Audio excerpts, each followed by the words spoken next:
Hey there, pioneers! Here's how to get the Engine Efficiency Tadpole upgrade in Subnautica 2.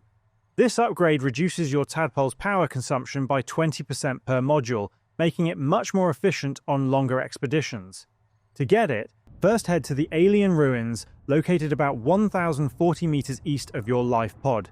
From the front of the ruins, face a heading of 75 degrees and swim past the alien tower until you reach the abandoned research outpost. Once you arrive, look for the outpost's main entrance. Immediately to the right of the main door, you'll find the Engine Efficiency Recipe Data Card.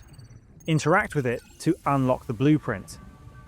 After that, return to your base and craft the Engine Efficiency module at a modification station using 1 titanium ingot, 2 glass, and 1 system chip.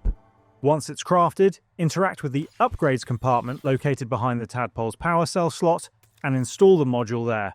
If you want even greater efficiency, you can craft and install up to 4 engine efficiency modules, allowing their effects to stack, and that's all of it.